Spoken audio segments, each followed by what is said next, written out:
Ladies and gentlemen, welcome to the weekly Chobo, episode number 7. This is the Zerg Show. My name is Corn Muscles. I am your host this evening. With me, as always, my faithful companion and friend, Vizon Kai. How the heck are you today? I'm doing pretty good. Been playing some Dwarf Fortress, which is always fun. How about you? Good times. In response to the masses of viewers we get that asked for a webcam, I put a webcam on.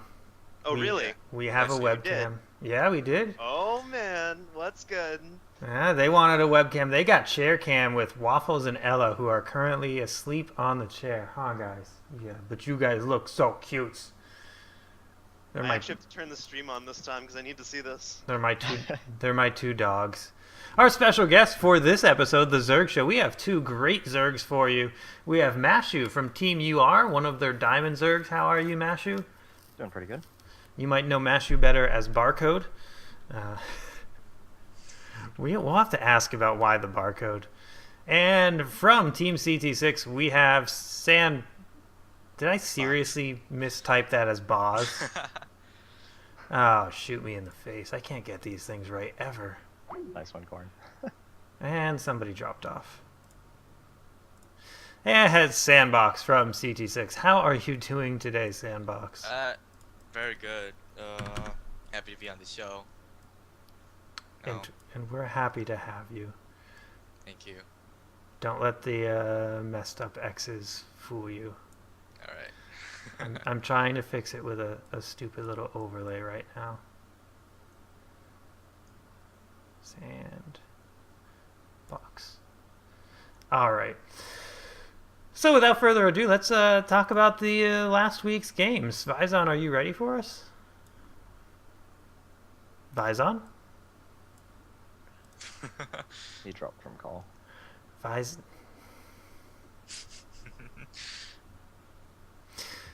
Vizon, this is why you break my heart. This is why you break my heart.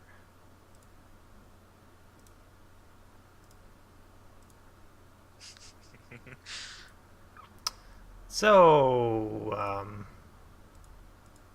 yeah, that was a great recap.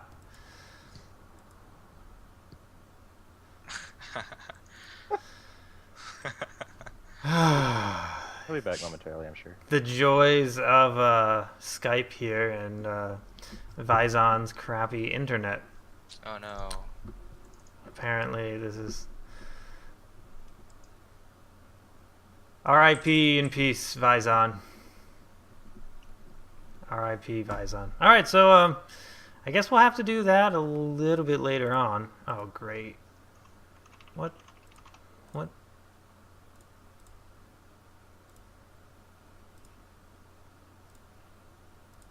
What is going on with everything's breaking on me right now? Zerg's too strong. Zerg, OP. Okay, so we'll just skip the recap. We'll get to the recap if and when Vizon comes back. Yeah, apparently nothing happened this week, so Vizon was like, screw this, peace, I'm out. Okay, so the overlay is fixed. We don't have a recap, so let's just skip right into the Zerg portion of the show. And what I wanted to start with is why you two picked Zerg. What about the race? Was it a specific pro? Was it mechanics? Was it Carbot made them cute? Was it, was it from Brood War? Was it from Heart of the Swarm? From Wings of Liberty? What actually made you pick Zerg? I'll go first now. I chose Zerg because I thought it was less micro-intensive, and it is. Not like Terran where you have to split units. And I was pretty bad back then, so yeah, I like that. And it was pretty easy to swarm around your units and stuff. And I like the units. It's pretty cool. And I've played Zerg since Brood War, like a lot. So yeah. So you just kind of held over from Brood War and more like you like the swarmy play style. Yeah. Cool. And it's like, yeah. I mean, yeah. That works. That works. Nothing much to say. And Mashu? Well, actually, in Brood War, I started off as a Terran player, and I played that for like 2 or 3 years on Icy Cut Ladder. But about a year, or maybe a little less than a year, I switched over to Zerg, and it like more or less by repetition, it just started to feel like Terran was a little too slow paced. And I was watching a lot of VODs from July Zerg and Jaedong, and it kind of inspired me to give the race a try, so I did. And all through Wings of Liberty, I stayed as Zerg, kept playing it, and I really love the aspect of Zerg that you kind of have to be everywhere at once, and you kind of have to be very active in what you're doing. That goes for the other two races as well, but I just feel like you have to be a bit more active as Zerg, so I enjoy it. Definitely, I would definitely agree. Like, I definitely went as a random player when I know I average with Protoss and Terran. I average around 60 APM, which nothing. I'm not trying to be impressive here, but Right. when I play as Zerg, I tend. Oh goodness, excuse me. When I play Zerg, I tend to average somewhere between 80 and 100 APM. So I'm definitely clicking more things and doing more stuff. Yeah. Yo, it was easy for me to get high APM in the beginning of the game because of like all the stuff like overlords and you know drones and larvas just spamming them. So it was pretty easy to get high APM, and I like that. So I just chose Zerg. So we're actually going to talk a little bit about tips on starting Zerg and just general tips on playing Zergs later on. But before we get to that, let's actually let's go in order of what shows up Oh, here. sorry Oh, about oh, that. oh! Florida ISPs are pretty great, dude. Look who decides to show his face. Bright Welcome back, guys. House, best ISP NA, man. Real talk. Look at how excited Waffles and Ella are for you. Whew. They're just sitting there, laying down. I blame the fact that I tried to watch the stream. Yeah, That's what I'm gonna say happens. too much Waffles and Ella being cute for you. Yep. All right, so without further ado, we're actually going to go backwards and let's let Vizon recap the week before he breaks the internet again. Are you ready this time, or is there? Yes. This should work. All right, let's give it a go with Okay, then. ocean waves and crackling fire in the background. All right. Score recap. Again, if you do not want to have the game spoiled, please plug your ears for the next, 10-15 minutes. So, Revival went 5-4 against Unrivaled. CT6 went 7-2 against Stratic. All Inspiration went 5-4 against Guns N' Roaches. Outset went 6-3 against Composite. Alloy went 5-4 against Vortex. And Lucky 13 went 5-4 against Bear Sloths. So, here's the first one. UR loses to Team Rival. So, that settles the rivalry.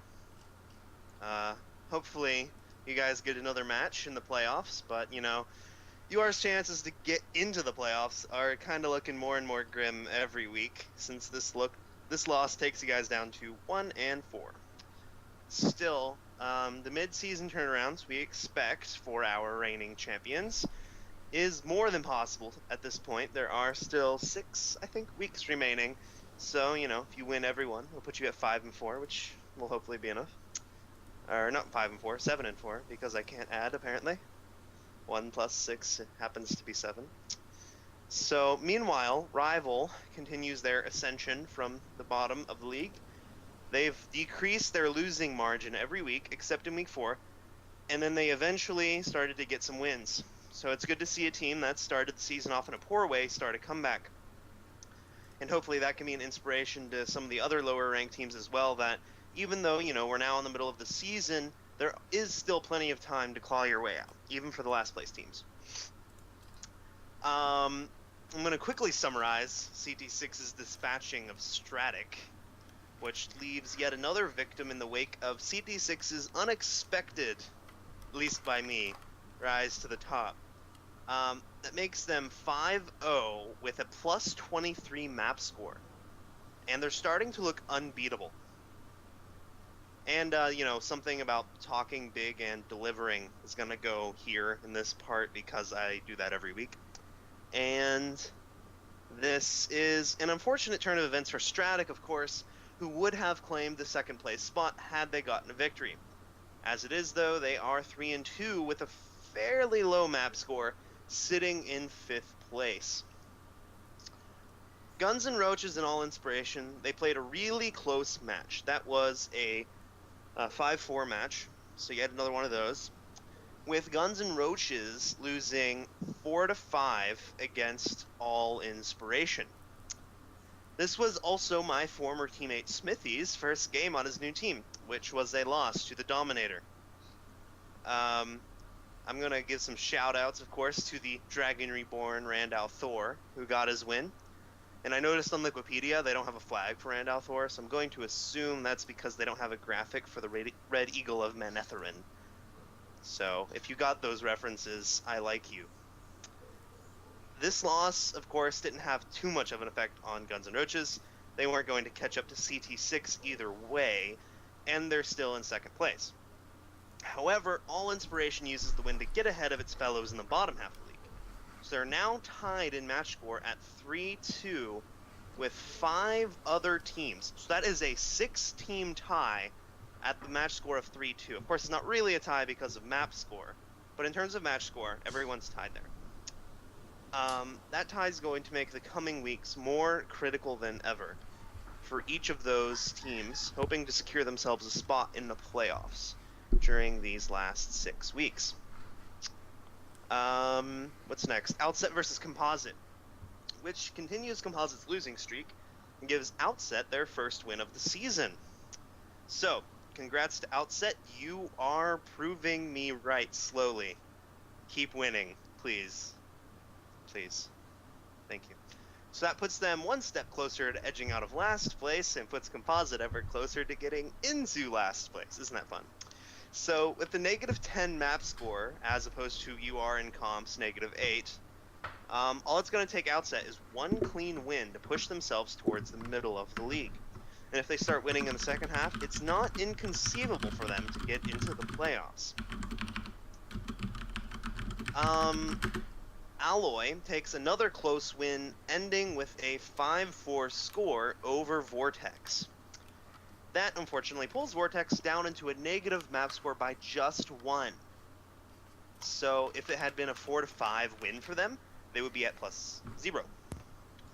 And that also stopped Vortex's rise to the top. And they now rest at number 6. Next week is going to be critical for them, being at number 6, since it could push them down into the bottom half, or save their position in the middle for a little bit longer. Meanwhile, Alloy's going to continue their good, or not going to continue, have continued their good form of the last 3 weeks. They kind of look like they were starting off a little weak, but combined with week 3's dismantling of Unrivaled, and a close 4-5 loss to number 3 team Bear Sloths, they are yet another team that looks like a poor start won't discourage them from getting into a solid position. And lastly is Lucky 13's win over Bear Sloths, which was another fantastically close series. We have a lot of 5-4 scores this season, actually.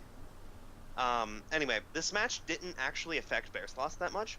They now rest in 3rd place, according to Liquipedia.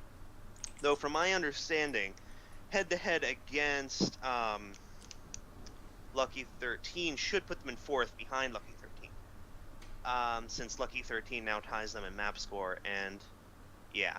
But, so, both of those look poised to knock Guns N' Roaches off their momentary pedestal at any point in time to jump into 2nd place. There are matches next week with Barrett Sloths going up against Composite and Lucky 13 going up against CT6.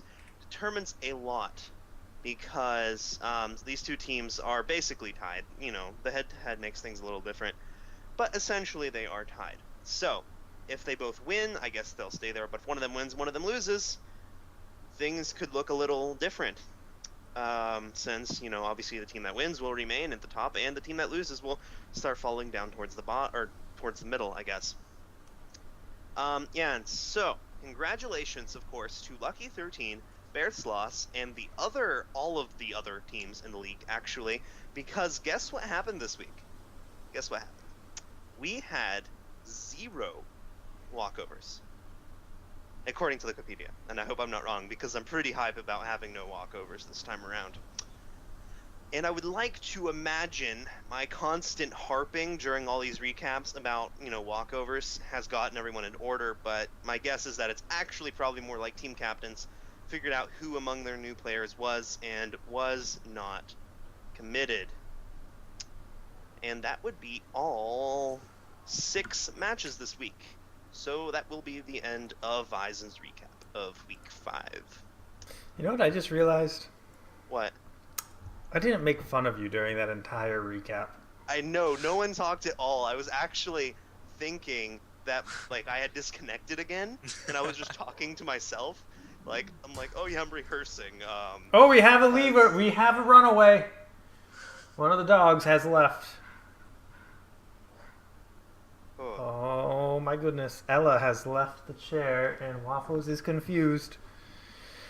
So we've already talked about Zerg, so let's talk about the... I don't know why I have thoughts on the current matchup first, and then tips on starting Zerg. It should be the other way around, but... oh my god, now they're going...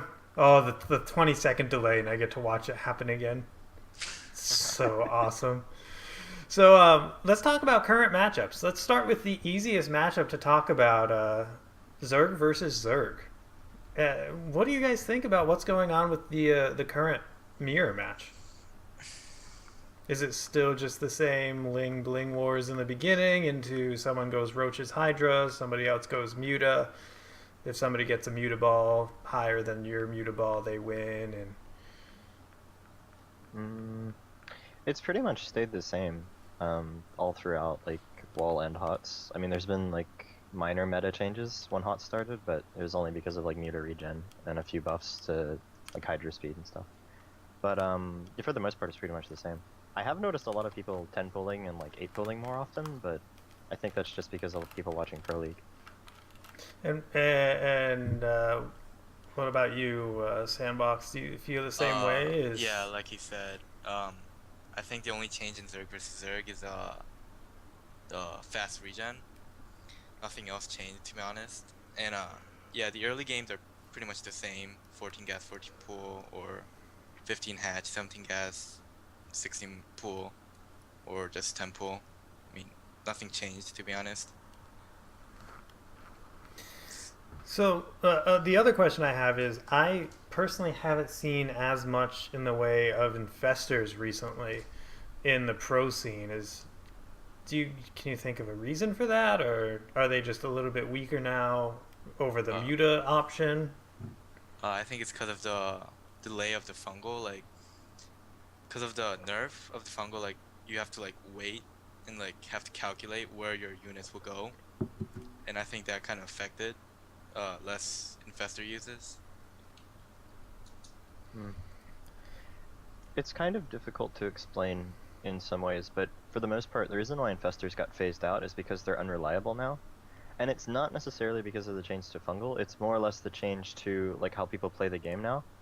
In Wings of Liberty, you had a lot of people who would literally just sit in their base while they were on 3 base for the entire time. And they would only attack you when they wanted to take a 4th. At higher levels, you had people being aggressive on 2 base, then taking a 3rd, and then just sitting there for a while. But now, especially high diamond and up to pro, you see a lot of people trying to be aggressive with Lings and Roaches all the time. So you don't really have that window to go infestors anymore, because that's a big time investment. So it's just not viable. You have those Swarm Host and Viper add-ins. Yeah. So they're more aggressive. No, not aggressive, but you can push better or faster with them, I think. Yeah, I've always felt Swarm Hosts make a better offensive unit than a defensive unit. Same thing with Viper. Viper's very good, especially with Blinding Cloud. I think that's one of the most OP abilities right now in the game.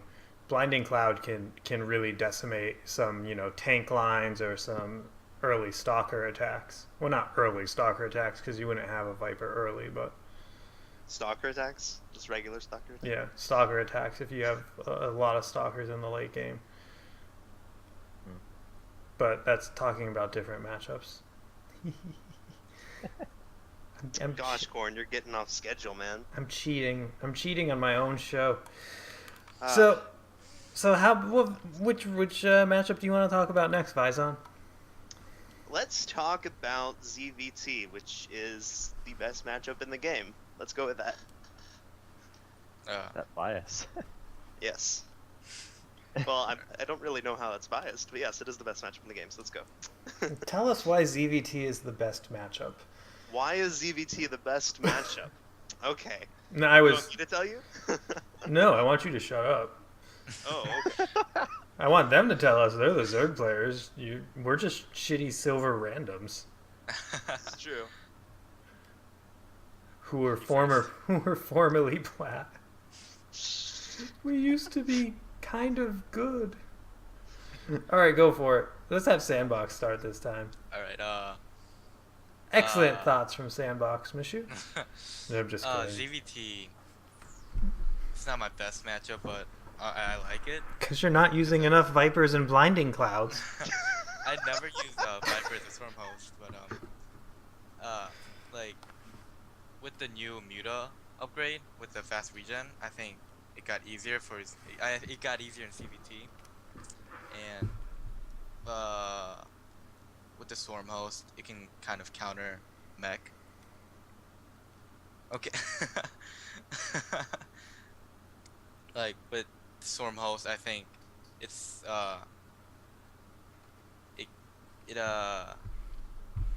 what's the word? If Terran goes mech and you go Storm host, you're no, You're gonna play for 5 hours. That too. If you're That sulky, you and, play for 5 hours and then draw. You have a safe, I guess. you have a chance of winning. Like if you see that Hyun versus Jakji, if Hyun didn't go Stormhost, he would have lost already in the early game because Jakji's mech was too strong if he didn't go Stormhost. So No.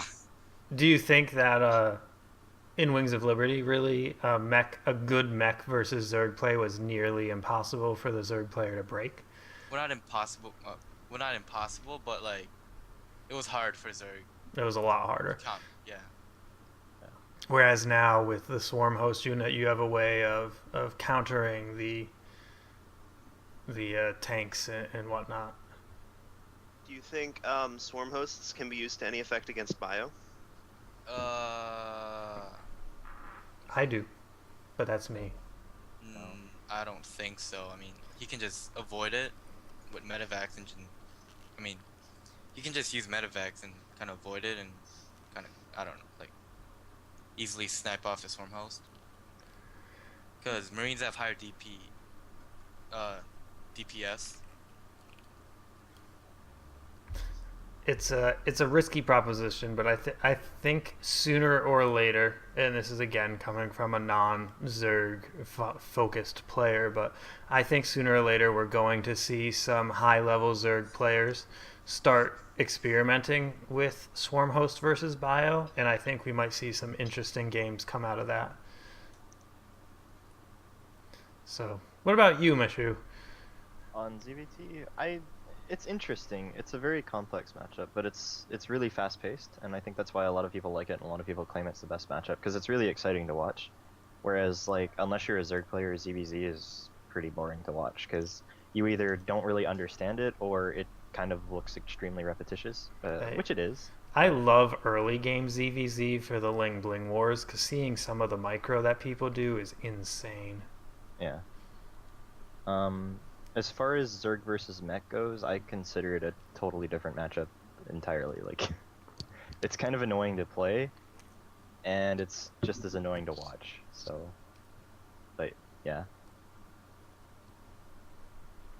That's it. What about Swarm host versus bio? Yeah, let's talk about Swarm host versus bio.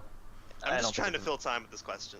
I don't think it's viable at all. Dude, I'm not trying to fill time. I'm trying to fill an hour show. Of course I'm trying to fill time. We've got 35 minutes left. Why do you think we give you 15 minutes to do the recap? Which would have lasted 15 minutes had you actually said something during it like you normally do. I like have to plan around that normally, and then you just drop the bomb, dude. Or drop the ball, whatever. I'm trying to be nice, and this is what I get.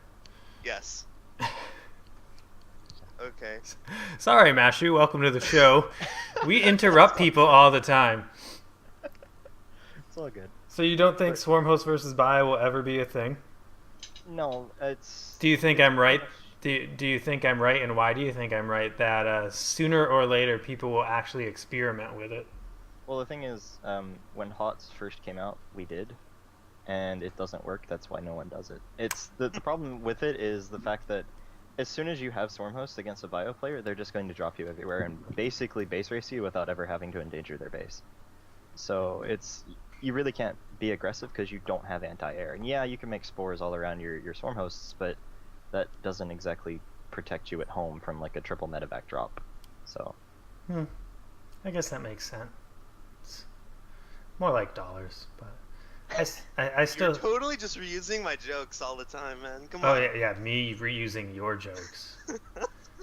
Because I've never heard the dollars and cents jokes ever Yes. before you said Never. you told it to me. I mean, that was Never. it ever, blew not my once. mind.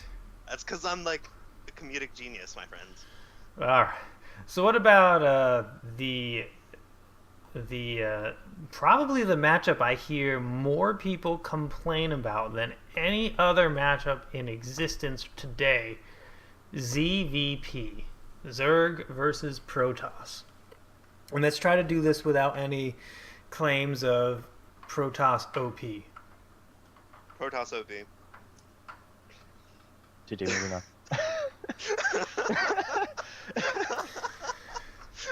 I wonder if I bought Skype Premium, if I'd be able to mute individual people on calls.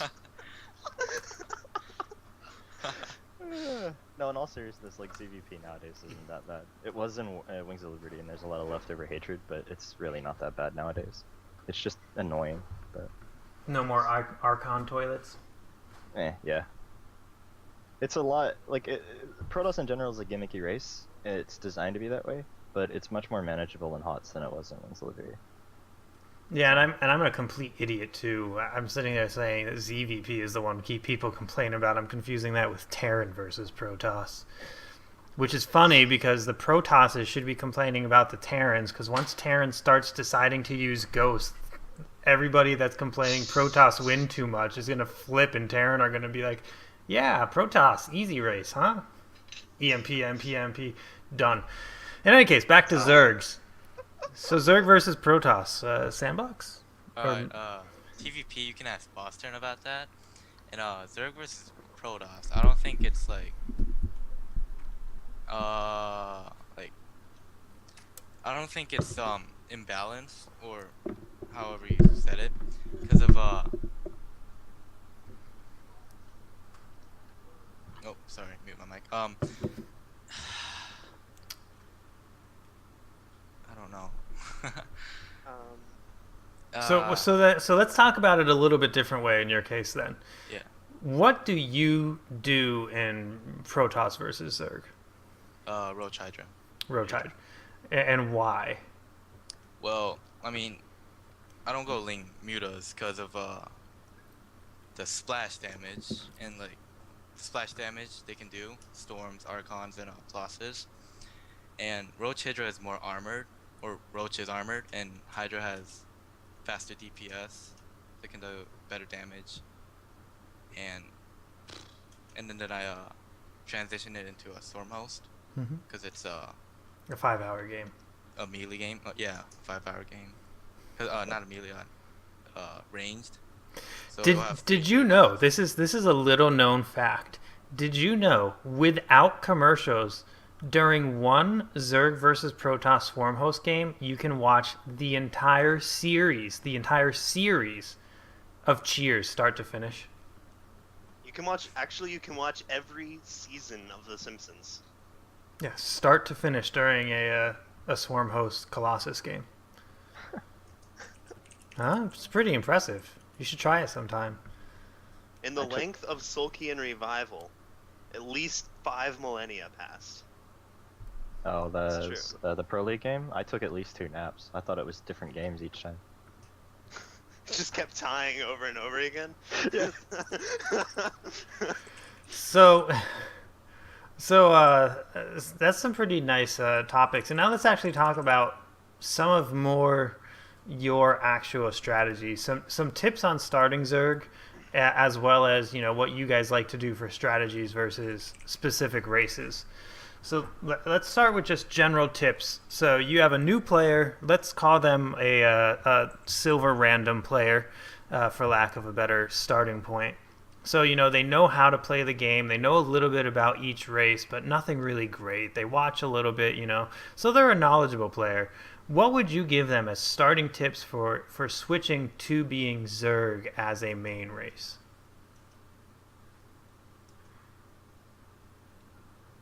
Ignore builds. That's probably the first thing I would tell them. Is to just stay away from places that have build orders posted on them, like Liquipedia and what is it, Imba builds? Yeah. Yeah. Just stay away from those places. So you don't like build orders as a Zerg player? Not initially, no. Because Zerg build orders are a lot more complicated than Terran and Protoss build orders, because they fail to explain where and why injects or manipulating your inject cycles and manipulating your creep set is important. So when you're like going from bronze to, I want to say even diamond really, but like kind of the cutoff, I'd say like middle plat, it's really just mechanic focus. You want to be droning correctly, you want to be scouting correctly, you want to be keeping your creep spread up, you don't want to be missing injects, that kind of thing. And by droning and scouting correctly, could you extrapolate on that a little bit? Well, you have to understand with Zerg that having more drones than army units initially, like within the first 6 minutes or so, as long as you're safe, is much more important. Whereas, like with Terran and Protoss, they want to constantly be slowly increasing their army size until it hits a critical point where they're just producing like, I want to say like 15 to 20 units at a time. With Zerg, it's getting that economy going immediately and then just shoving out massive amounts of units at one time. What about you, Sandbox? Any starting tips? In addition to that, Overlord placement, that's what I struggled a lot. And when I got better at Overlord placement, I got better in StarCraft. I mean, as Zerg. And injection is like the most important, like, in my opinion, because Zerg relies on larvas, because that's where they get drones, armies, supplies, and yeah, that's all. So needs to focus on. What about injects? Now, injects is my personal hardest thing when it comes to playing Zerg, and to me, I was taught by a diamond level Zerg player a different way to do injects other than how I was doing it. And how I was doing it was I had my queens hotkeyed to, I think I used 5, not that it really matters, and I would select that hotkey, and then I would use backspace at the time, which was my switch to base, and I'd go back through and I'd just, shift V on all my bases for injects. And he told me that was a bad way to do it. It wasn't quite as effective because you never know when the queens might go to a different base because of weird pathing or AI things.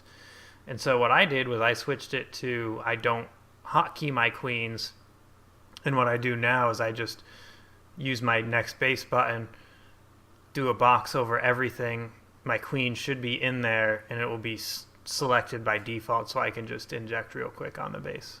Is there any different ways you guys know of for injecting that you prefer, or? Sandbox?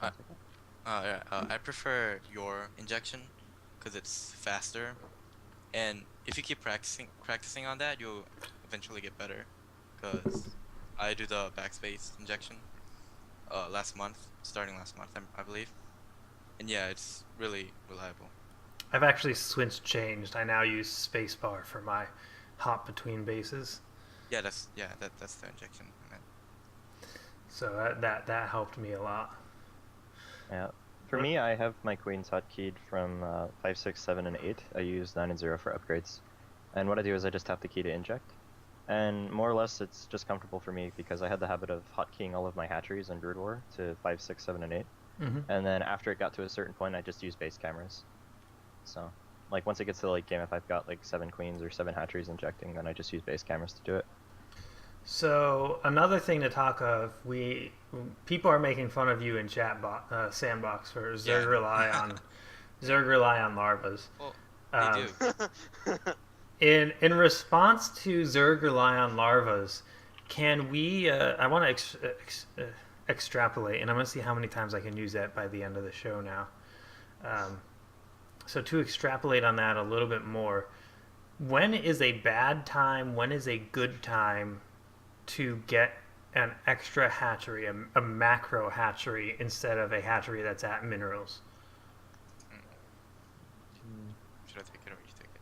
How about you It doesn't both? matter. You can both take it. It's okay. It's like talk at the same time, guys. We don't care, man. It We don't depends on even the care. situation. It depends on the situation. Like Zerg. Oh no, not Zerg. If you're getting rushed, you definitely don't want to expand. Obviously, if you're like in a very, if you're like very low saturated in your main base, so you have like low income, I wouldn't like expand. Well, I'm I would just like keep droning and making armies. a little bit less of expanding, and this is actually just creating a hatchery inside your main base. okay. Again, creating those macro hatches. Uh, I think it's really any time if you're in like mid game, because you get that extra larva and faster max population. I take mine somewhere shortly after I've started saturating my third base, so I would say about 9 minutes or so to about 11 minutes, give or take. But yeah, it's situational. And do you suggest having a queen for, regardless of if you have extra queens for creep tumors and whatnot, do you suggest making another queen for every hatchery that you create? Absolutely, yes. Yeah. Okay, so I don't know if you guys have ever heard of the filter SC method of learning before. Like, I don't know if you've ever seen his videos, but one of the things he does in his Zerg series, and in all of his other series too, is he focuses specifically on working on a lower level player's macro before they ever actually, like, diversify, I guess you could say. So what he has them do is focus on injects and just build for Zerg. Focus on his injects and creep spread and just build roaches and nothing else all game long. Do you think there's like a value in that when it comes to learning the race, or do you think people should from the get-go learn the proper army compositions?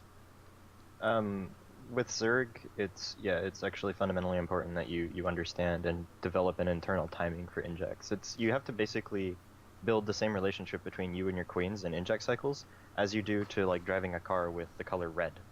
Like, you see the color red and you instantaneously just put your foot on your brake whether you stop or not. It's just in your head you do it. Same with Zerg. Like, every 24-25 seconds you want to be looking at a queen. Yeah, injection. It's like listening to music, and you're like this bass drop will happen in like 5 seconds. It's something like that. Like, you have to get used to it. Like when the injection will end, and you have to inject again. It's like pretty much practice. Now, you actually mentioned something very interesting to me, comparing it to music.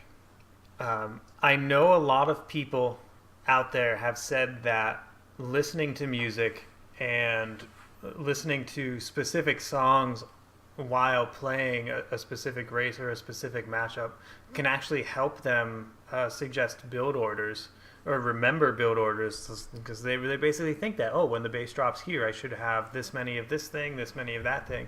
Are there any songs you can think of that might help with injects? You guys are both like, what the fuck? This question is so really unfair. I don't know. It would just, if you're going to use it for inject cycles, it's just personal preference. Anything you can match a 25-second timing window to. Yeah, so, But me personally, I don't use songs for that. I use songs for specific builds. Really? Yes. That's actually very interesting. dude, So what do you use for your different builds? Usually after about the 2-minute mark, I have it matched up to like specific notes or specific words that remind me that I should have this right here, right now, or to make this at this exact moment.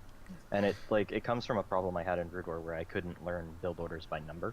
I'd always derp. Like, anytime I would think about, like, all right, at 47 supply, supply depot, or this or that, I brought it up by timing the sound rather than timing the number. Yeah, music is a very powerful tool for memory.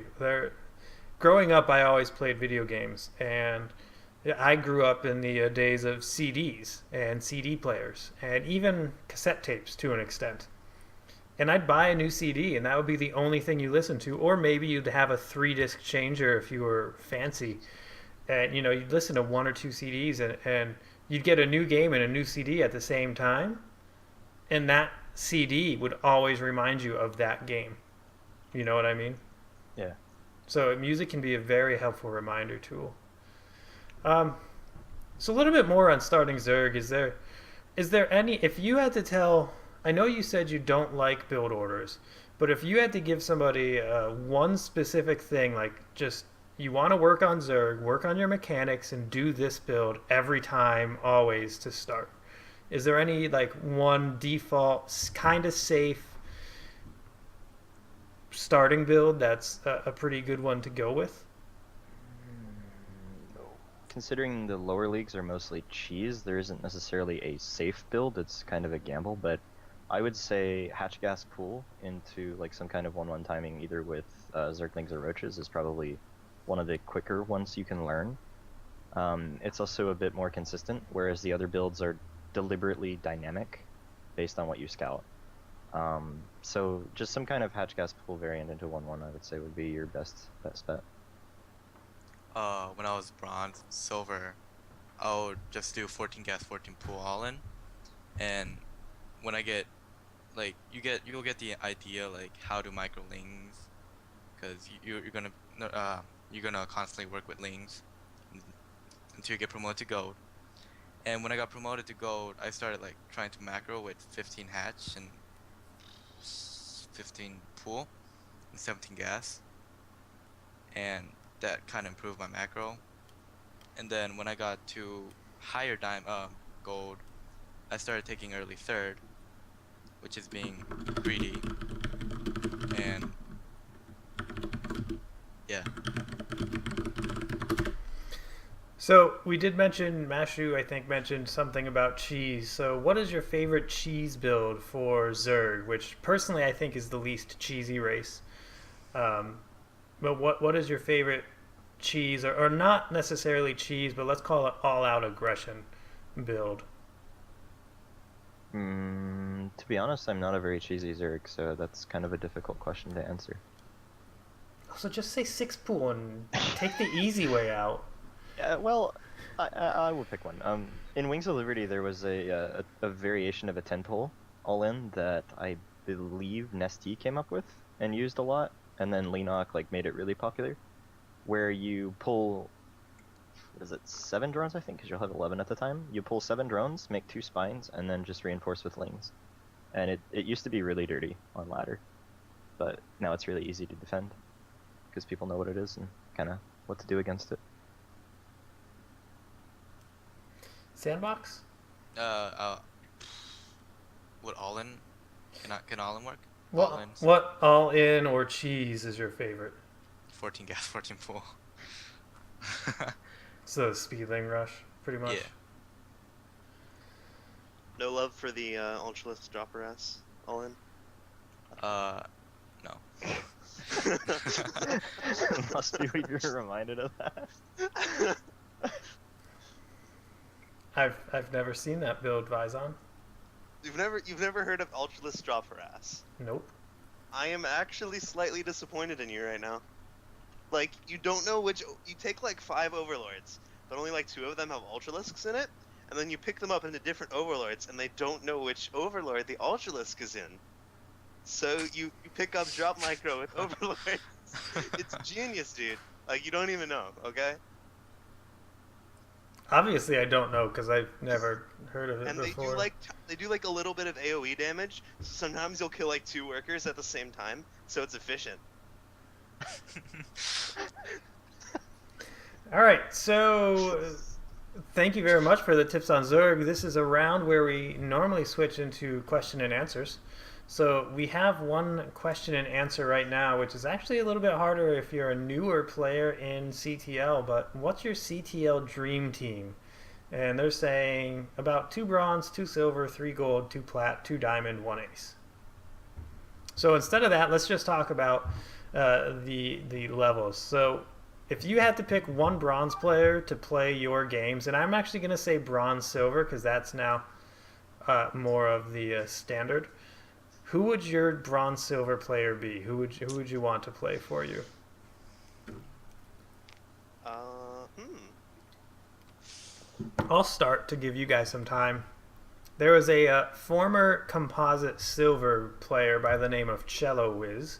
He surprisingly played cello, but he was a Terran player, and his macro was insane. So I felt he always would have a chance in any game because his macro was always spot on. And in the low league, sometimes I think macro dominates over micro.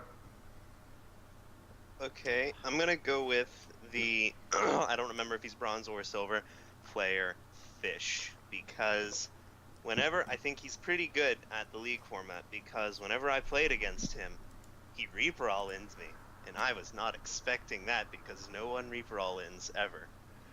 And so, and every build I saw him do, whenever I looked through his match history, was so weird that I didn't even know what to do about it. And so that's why I would pick him. Hasn't Fish gotten up to gold now, or is he still silver? I can't remember. I have not a clue, man. Mashu Sandbox. I really don't know because I haven't seen any of the bronze or silver player play except for Weedface. Maybe Danimal, but it's either Weedface or Danimal because I really don't know. I haven't seen any of them play. And what about you, Mashu? I kind of have to mention a UR player because I really don't know any of the other silver players from the other teams. But That's fine. his name's Mahavishnu, and I kind of like the way he plays because he insists on being creative. He doesn't like to play standard. He doesn't cheese, but he doesn't want to do what everybody else does. Like he Yeah, tries to find ways. he's a good player. Yeah. I'm pretty sure is he a good like wrecked player. me in our match. Yeah, he's relatively solid. Like I play with him every now and then, but he's been having technical problems lately, so I haven't seen him in like 2 weeks. But he insists on like doing things his own way and kind of learning how to play the game instead of like researching builds and studying them. All right, let's move on to gold, and I'll start this one while you guys think about it, and I'm actually going to make a lot of people upset here because I'm kind of not necessarily following the question 100%. But for gold, I'm actually going to pick myself. Simply, I've been gold primarily in my CTL days, and I'm assuming this is you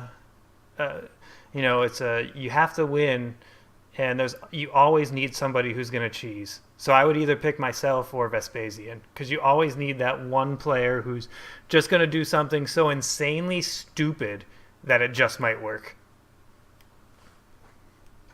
I would pick Shinobu because he's beaten me multiple times and I've never beaten him once, which is embarrassing to say. And he went mass Marines, and his split was pretty good against my mainlings. And I think I would trust him with my match. Hey, Sandbox, guess what? What? Guess who won in Corn Muscles versus Shinobu this year? Who? Corn Muscles. GG. GWP. In your face. No, it was a build order win. I'll give it to you. It was a complete build order win. He fast expanded versus my 3-gate all in. So it was. But Shinobu is a very solid player.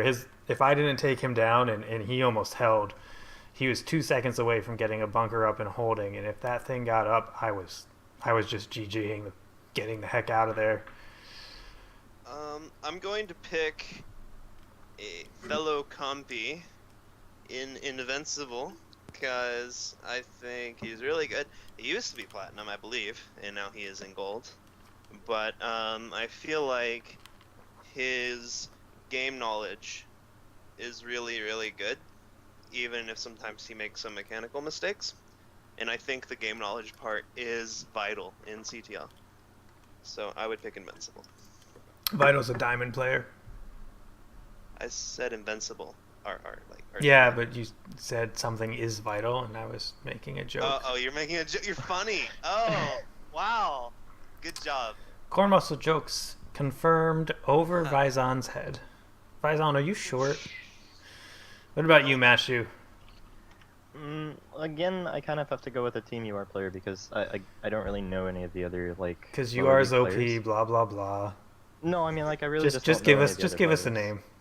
This is for Gold League, right? Yeah, we're still in Gold League. I'm kind of torn between picking either Padula or Yuki, just because they work really hard and I want to see them improve. Cool, cool. All right, so now we're on Platinum, and for Platinum, this is actually a throwback, a throwback for some of you older CTLers. I'm going with Wisco. Wisco during season 2 was nearly unbeatable.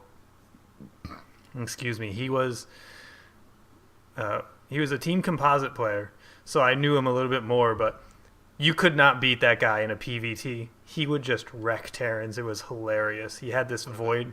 He had What a. about other matchups? His weakness was Zerg.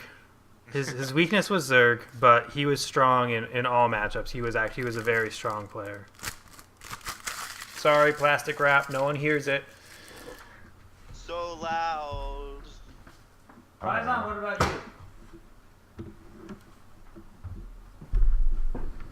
What just happened? You're trying to tell us who your platinum player would be. Oh, me? Okay. I'm gonna go. Who, with... me? Yes, you. Faizan stole the cookie from the cookie jar. What? Okay. Moving on. You've never heard that preschool joke? The I've preschool heard song? that before, but I feel like that was like completely random. Welcome to the show, Faizan. You've only been here 8 other times.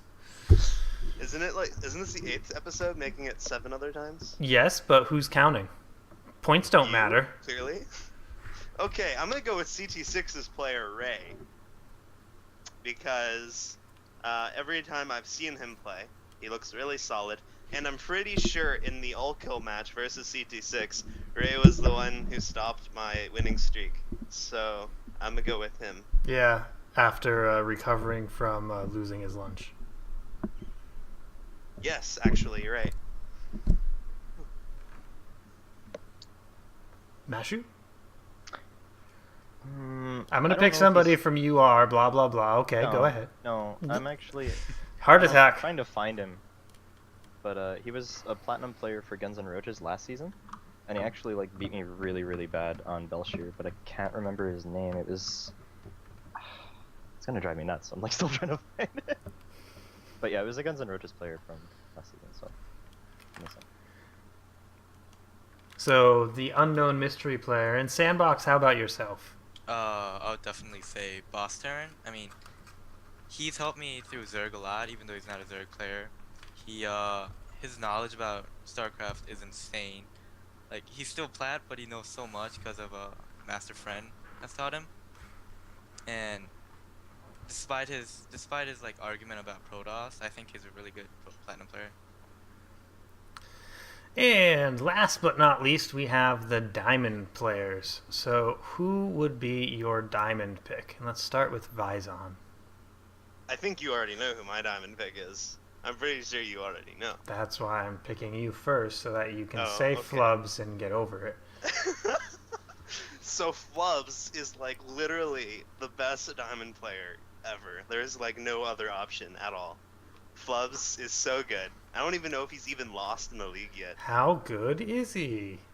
On like a scale of 1 to 10, he's somewhere between like 9 million and 10 million. That's how good Flubs is. So 9,500,062? Like something like that, you know. It's a little hard to approximate whenever you get to, you know, levels at just like Flubs is, you know. Be pretty difficult. I'm looking through all of our matches to see if Flubs has lost ever. I can't seem to see a game where he lost, so I'm just gonna go ahead and say Flubs has been undefeated. Ooh, hey, Maybe my tweet just got favorited by somebody I don't know. That's awesome. All I we're do like is literally famous. All I do is play SC. If you're actually watching in the chat, thank you very much for favoriting my tweet. You are my new BFF. Mashu?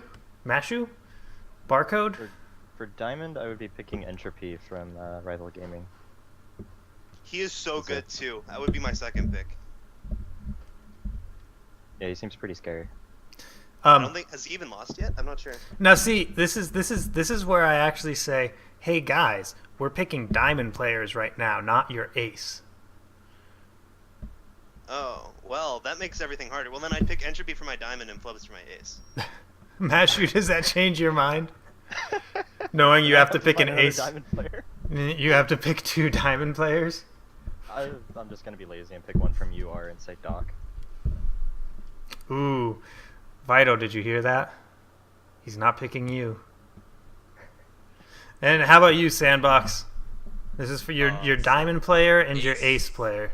Ace, for diamond player, really hard because the question kind of mixed up. For diamond player, I would say Bliss, because he kind of forced the admin to make him go against diamonds instead of platinum, which is his league, and he's really good, I guess. And for my ace, it would be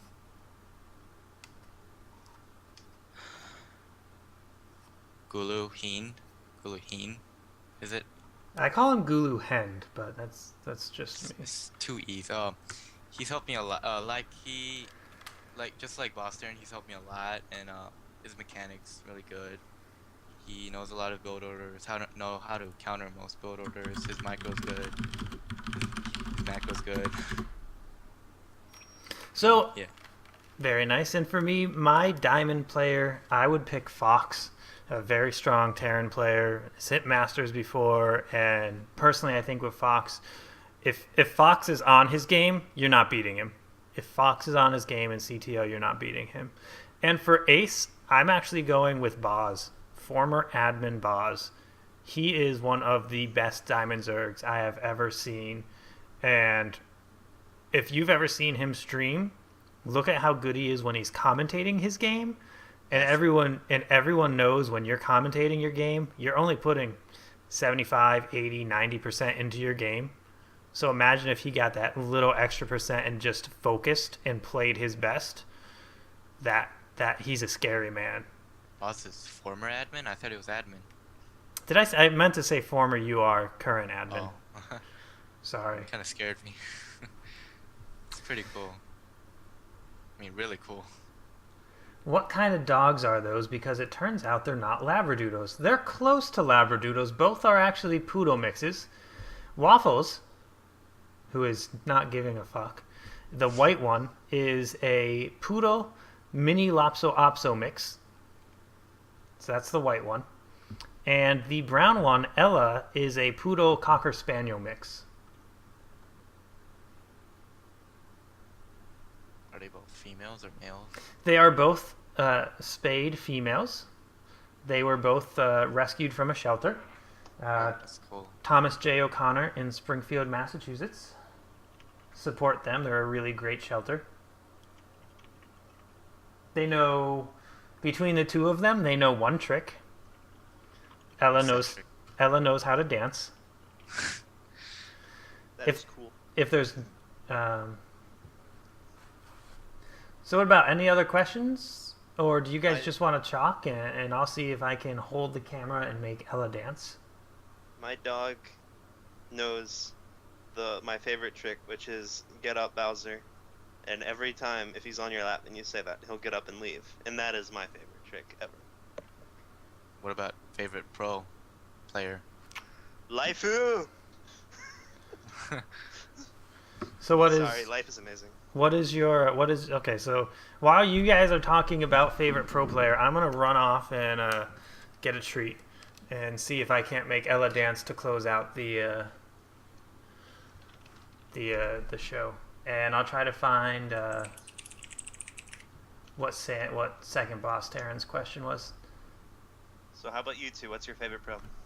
Jadong. Modern Pro, yeah, Life and Jadong for sure. Okay. I would pick Sulky because he's really good, but he's willing to play Stormhost versus Mech, and it just drives me nuts watching him play, so. Okay, if you had to pick a Terran pro, who would it be? Maru. Okay, I would agree with that. I would actually say Polt. I've seen a lot of really entertaining games come out of him, even if he's lost. Just the fact that sometimes he comes Up. like completely dead Ella, up. in pro league games. It's just or pro level pro league. But So the question is from Boss Terran, which race do you think is the least balanced, and in which ways? Even if you think the game is completely balanced, mention which race or unit you dislike and why. Protoss Sentry Force Field. They make map. That is pretty OP. No other unit in the game like crafts maps around themselves. I'm going to go ahead and say Apologies in advance for the camera craziness that's about to happen. I'm gonna say I hate, and this is gonna be a little weird, but I absolutely hate Marauders. Are you a I know Zerg that's player? such a weird pick, but I think Marauders are my single least favorite unit ever to play against. Let me zoom out with this camera a little bit here. And unfortunately, if you play Protoss vs Terran, that is every game. So, Okay. Jordan, no one's going to say they like Idra. I'm sorry, dude. Right, oh, no. You are literally the only person watching the stream who likes Idra. Ready? Here we I go. liked Idra in the first, very first season of Guys, Blizzard, and guys. it was more or less because it was a different face from his Brood War career. But what? Ella is ready to dance. Here we go. Ella, dance. Waffles, get out of here. They're trying to watch Ella. So mean. Ella, dance. Oh, look at her go. Dance. Yeah, good puppy. All right, that's it. Continue. Best though. Hey, Corn, we've successfully filled an hour again for the 8th time. That it is, and Ella left us with a great dance. And for those of you wondering, I've said it before, my favorite pro is DeMuslim, even though he doesn't win shit. Sorry, Demu, I still love you, though. So, with that, ladies and gentlemen, my name is Corn Muscles. We did another show. Mashu, I can't pronounce your name for crap. Mashu. Any final words? Thank you very much, both Mashu and Sandbox, of course, for being on the show. Any parting words for us? Just want to give a thanks to UR for giving me a good home within the CTL, and thanking you for letting me come on here tonight. Oh, no problem, and you're welcome. And Sandbox, how about yourself? Kind of like what he said, but thank you to CT6. Like, I wouldn't have improved without them, so I wouldn't have been diamond without them. Ah, the camera just broke. Screw you, camera. Oh, there it goes. It's back on. Yes. Vizon, any final thoughts? Well, thank you guys for coming on here because no one else wants to show up on our show. So, Even you guys Vizon. are pretty great for actually coming. So I'm not saying that I need you guys to show up, but I need you guys to show up. So go ahead and show up. Thanks. Ladies and gentlemen, my name is Corn Muscles. Thank you very much to our special guests, Mashu and Sandbox, both Diamond Zergs, for our Zerg show. Thank you very much to Waffles and Ella for chilling so nicely on the chair this entire time. And of course, thank you to Vizon, our co-host. And we can't do this show without the Chobo Team League. So thank you very much to Chobo Team League, the StarCraft 2 league that makes you a better player. Check them out at Chobo Team League, choboteamleague@gmail.com, and choboteamleague.com. Again, it's an amateur StarCraft 2 team league of diamond and lower players. So come check us out. People watching this haven't heard of the Chobo Team League before. You never know, there might be. So thank you very much. That's our show. Have a great evening.